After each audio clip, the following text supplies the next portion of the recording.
all of you in SST College of Arts and Commerce. This is an SST Edupedia. Myself Gunjan उचरिया.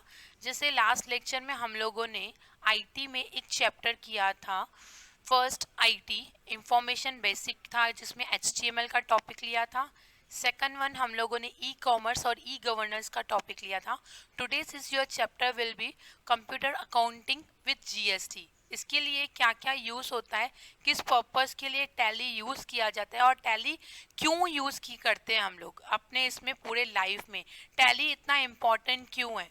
उसमें मैं first one आपको introduction बताने वाली हूँ कि GST के हिसाब से टैली में क्या वर्जन यूज़ किए जाते हैं और कंप्यूटर अकाउंटिंग में कौन से वर्जन्स यूज़ किए जाते हैं और टैली इतना क्यों यूज़फुल है हमारे लाइफ के लिए. जैसे कि आप सोचेंगे कि मैन्युअली बेसिक आप पकड़ेंगे तो जो मैनुअल रहता है और दूसरा कंप्यूटराइज अकाउंटिंग रहता है. मैनुअल में मतलब जो हैंड रिटन हम लोग अकाउंट बनाते हैं और जो कंप्यूटर के रहते हैं वो हम लोग किसके थ्रू बनाते हैं, कंप्यूटराइज बनाते हैं, जिसमें हम लोग को कोई कौन से वर्जन्स यूज हो चुके हैं, अभी कौन से वर्जन्स यूज होने वाले हैं, वो मैं अभी आपको आज इस लेक्चर में बताने वाली हूँ. जिसमें स्टूडेंट्स आप लोगों को ट्वेल्थ में ये कंपलसरी टॉपिक है जो थियोरिकल भी है और प्रैक्टिकल भी है. थियोरिकल में आपको बेसिक पता चलेगा कि कैसे हम लोग अपने अकाउंट्स की एंट्री टैली में कर सकते हैं और कैसे हम लोग अपने अकाउंट्स पूरे मैन्युअली बना सकते हैं अपने कंप्यूटराइज में. देखिए कंप्यूटर अकाउंटिंग विद GST जैसे MS ऑफिस, माइक्रोसॉफ्ट ऑफिस की कंपनी है, उन लोगों ने माइक्रोसॉफ्ट कंपनी ने बनाया था वर्ड, एक्सेल, पावर पॉइंट. वैसे ही टैली का सॉफ्टवेयर किसने बनाया था, टैली सॉल्यूशन प्राइवेट लिमिटेड ने. इनके कौन से वर्जन है, tally version, tally 4.5, tally 5.4, tally 6.3, tally 7.2, tally 8.1, tally 9.0 and last one will be the tally ERP 9.0. Latest में लेटेस्ट अभी जो वर्जन चल रहा है आपका वो है tally ERP 9. इसमें सब में आप देखेंगे जो कॉमन है 4+5 क्या बोलते हैं उसको 9, 5+4 इट्स द 9, 6+3 तभी भी 9 होता है. तो पूरे में पूरे लेटेस्ट वर्जन कौन सा है हमारा, टैली ERP 9. इसमें ये टैली ERP 9 में हम लोग कैसे अपनी कंपनी बना सकते हैं, कैसे लेज़र क्रिएशन कर सकते हैं, कैसे जर्नल एंट्रीज कर सकते हैं. आपने अपने BK के सब्जेक्ट में आपने देखा होगा कि मैन्युअली आप लोग सीखते हैं, उसमें सिर्फ मैन्युअली सिखाया जाता है, लेकिन IT सब्जेक्ट में आपको सिखाया जाता है कि टैली कंप्यूटर में कैसे एंट्रीज की जाती हैं. टैली ERP 9, ERP का फुल फॉर्म है इंटरप्राइजेस रिसोर्सेज प्लानिंग. जो पूरा प्लान करके हम लोग अपनी टैली को जो भी एंट्रीज हैं वो अपने किसमें हम लोग सॉफ्टवेयर में डालते हैं. First one is your the introduction to computer accounting with GST. Computer software to maintain their books of accounting. Computer की जो भी एंट्रीज हैं जो भी हम लोग मैन्युअली है वो हम लोग किसमें करते हैं, कंप्यूटर्स में दिखाते हैं. A computer accounting system is accounting information system that process the financial transaction. जो भी है बिजनेस में सेल्स करते हैं, परचेज करते हैं हम लोग, या किसी के बैंक की एंट्रीज होती है, वाउच कॉन्ट्रैक्ट की एंट्री होती है, पेमेंट की एंट्री होती है, रिसीव की एंट्री होती है, पे की एंट्री होती है, परचेज की एंट्री होती है, सेल्स की एंट्री होती है, परचेज रिटर्न की एंट्री होती है. जो भी सब एंट्रीज हैं हम लोग किसमें करते हैं, tally ERP 9. A computer accounting system is an accounting information system that processes the financial transactions and events as per the generally accepted accounting principle. जिसको अब बोला जाता है हम लोगों को GAAP प्रोड्यूस रिपोर्ट, जो यूजर रिक्वायरमेंट रहता है, जो हम लोगों को पूरी अकाउंटिंग सॉफ्टवेयर है जिसमें हम लोगों की टैली में आप देखेंगे एक टैक्स आता है जिसको हम लोग बोलते हैं GST. जो वो GST टैक्स है उस पर हम लोगों को प्रोडक्ट पे कैसे टैक्स लगाते हैं वो सब मैं आज आपको इसमें लेक्चर में बताने वाली हूँ.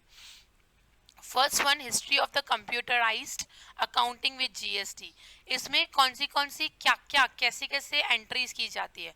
Accounting software describe the type of application software that records and process accounting transaction with the functional modules such as accounting payable, account receive किया, journals, journal ledger, payrolls and trial balance. First हम लोग first steps company की जो भी है उसकी company बनाते हैं। जैसे बहुत सारी कंपनीज हैं, टाटा बिरलास, रिलायंस कंपनीज, जियोस कंपनीज, ये सब अपनी कंपनीज पहले पहले अपनी टैली में कंपनी क्रिएट करते हैं। How you can create your company, हम लोग अपनी कंपनी कैसे क्रिएट कर सकते हैं। अभी क्या है, वर्किंग ऑफ अकाउंटिंग सॉफ्टवेयर, कैसे कैसे वर्क किया जाता है। फर्स्ट इनपुट, मेरे पास क्या क्या डेटा आया, फिर मैं उन एंट्रीज को क्या करते हैं हम लोग, प्रोसेसिंग करते हैं, processing entry. And last one will be your the output report. हम लोग आउटपुट में देखा जाते हैं कि मैंने कौन सी एंट्री परचेज में की है, कौन सी एंट्री हम लोगों ने सेल्स में की है। इनपुट डेटा मास्टर्स में क्या क्या होता है, फर्स्ट वन लेजर। आप लोग देखेंगे बीके में पहले आप लोग जर्नल एंट्रीज करते हैं, देन लेजर करते हैं, लेकिन टैली ईआरपी 9 जो भी अकाउंटिंग सॉफ्टवेयर कंप्यूटर में हम लोग क्या करते हैं, फर्स्ट लेजर क्रिएट करते हैं, फिर हम लोग जर्नल एंट्रीज करते हैं। इनपुट डेटा में क्या क्या आता है, लेजर, देन फिर ग्रुप में बनाते हैं, वाउचर्स, स्टॉक आइटम बनते हैं, यूनिट्स ऑफ मेजर्स बनते हैं, एंड गो डाउन बनते हैं। अभी लेजर्स क्यों बनते हैं, सपोज मैंने किसी से कुछ परचेज किया, तो अंडर ग्रुप परचेस अकाउंट का क्या अंडर ग्रुप जाएगा, परचेस अकाउंट। ग्रुप में सपोज एक ही कंपनी में 2 पर्सन काम कर रहे हैं, जिसको हम लोग बोलते हैं पार्टनरशिप फर्म, तो उसमें ग्रुप में एंट्रीज की जाती है। वाउचर एंट्रीज, जो भी हम लोगों ने सपोज बिल्स दिया, बिल्स लिया, या जो भी बैंक से हम लोगों के पास अमाउंट आया या गया, वो वाउचर्स एंट्रीज में किया जाता है। Stock items, today will be purchase in TV, washing machine, fridge, तो स्टॉक आइटम बनाया जाता है। इसके बाद आता है आपके यूनिट्स ऑफ मेजर्स, हम लोगों ने किस में पीसेस में लिया है, बॉक्सेस में लिया है, किसके थ्रू हम लोगों ने लिया है, उसके लिए यूनिट्स ऑफ मेजर्स बनाना पड़ता है। Last one will be the is the go down. Go down किस पर्पज के लिए यूज होता है, सपोज ओवरऑल इनपुट की एंट्रीज करनी है मुझे, सपोज कहाँ से बंच में 12 पीसेस आ गए, तो वो गो डाउन में एंट्रीज होती है। प्रोसेसिंग एंट्रीज किसके लिए होती है, accounting, vouchers, inventory, vouchers and invoice. अभी अकाउंटिंग में क्या क्या होता है, रीपेमेंट की एंट्री होती है, रिसिप्ट की एंट्री होती है, जर्नल्स की एंट्री होती है, परचेसेस की एंट्री होती है, सेल्स की एंट्री होती है, ये सब क्या होता है, processing entry. And last one will be your the output. Output में किस किस पर्पज के लिए यूज होता है, फर्स्ट प्रॉफिट एंड लॉस की पूरी ओवरऑल एंट्रीज देखी जाती है। प्रॉफिट एंड लॉस में कितना मुझे प्रॉफिट हुआ एंड कितना मुझे लॉस हुआ, एंड बैलेंस शीट तो आप सब लोगों को बीके में किया है।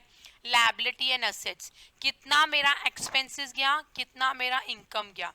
डे बुक में पूरी ट्रांजेक्शन हो जाती है, ट्रायल बैलेंस में पूरा देखा जाता है tally. And last one will be कितनी जीएसटी मैंने पे की है और कितनी जीएसटी मुझे रिफंड मिली है, जीएसटी समरी बनाते हैं। फर्स्ट क्या आता है हमारा इनपुट, फिर इनपुट में हम लोग लेजर्स वगैरह क्रिएट करते हैं, यूनिट्स ऑफ मेजर्स वगैरह क्रिएट करते हैं, फिर आता है हमारा processing entries, and last one will be the output entries. Process of accounting software, कैसे कैसे प्रोसेस किया जाता है। फर्स्ट हमको अपनी कंपनी क्रिएशन करनी पड़ती है, क्रिएशन ऑफ अ कंपनी, ठीक है। Second one is the creation of a ledger, जो भी आपके गिवन एंड अप्रोप्रिएशन में है उसके हिसाब से आपको अपना लेजर क्रिएट करना पड़ता है। Third one is the selection of a vouchers, कौन से हम लोगों को वाउचर्स सिलेक्ट करने हैं। Fourth one is the GST calculation, जैसे कि नॉर्मल गुड्स पे हम लोगों को 18% लगता है, 9% is the CGST and 9% is the SGST. What is mean by the CGST? Is a central GST, Goods Service Tax. GST का फुल फॉर्म क्या है, गुड सर्विस टैक्स, सेंट्रल